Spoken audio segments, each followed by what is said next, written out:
and I might throw to you, Dylan, around we encourage these conversations to happen in amongst men, but obviously understanding that some might be resistant or dismissive towards those discussions. And I'm just wondering if you could share any tips and tricks or tricks on how to navigate those conversations when talking about domestic and family violence with those who might be resistant to it. Yeah, sure. So some guys will have very pervasive attitudes and beliefs that they've held for a really long time. And it's important to understand that they're not going to change overnight. But every time they are presented with an opportunity to think differently, every little conversation like that is going to add up to a bigger change. Everyone is a drop in the cup of that they'll eventually drink from one day of realizing, okay, maybe the way that I've been thinking about this isn't the best thing.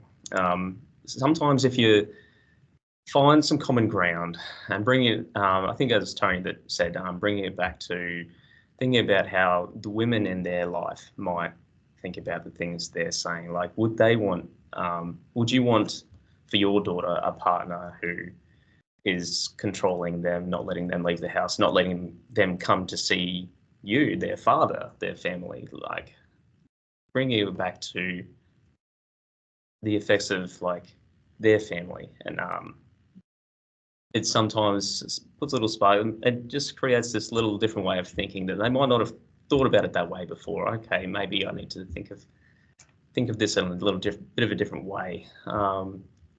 And sometimes using personal stories where you feel safe and you're not disclosing someone else's information, or stats, depending on what you think they'll respond to best. Because some people are quite, stats based, and they'll say that they've watched a lot of YouTube videos online, and there's a lot of stuff that's just reinforcing their own beliefs that aren't necessarily healthy.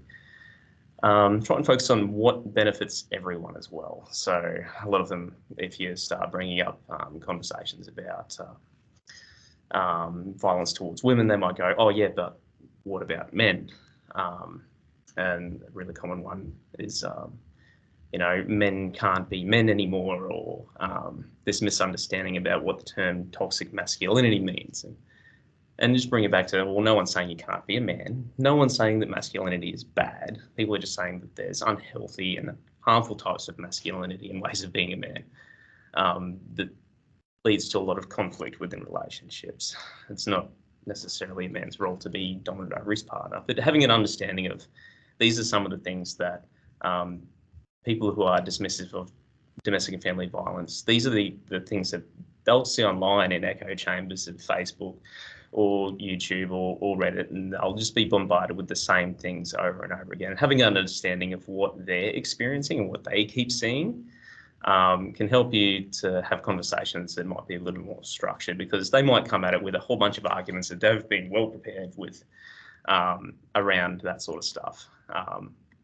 And where you feel that you might be a bit more prepared for those sort of discussions, it just makes it a bit less, might help you feel a little less anxious going into those conversations. And as I said, like sometimes it takes a while for people to come around. So don't expect the change to happen overnight. And respect that there's reasons why they develop these views over time. And from their perspective, it's been working for them. So it's hard for them to change overnight what their views are going to be. But where you feel like you can do it, please try.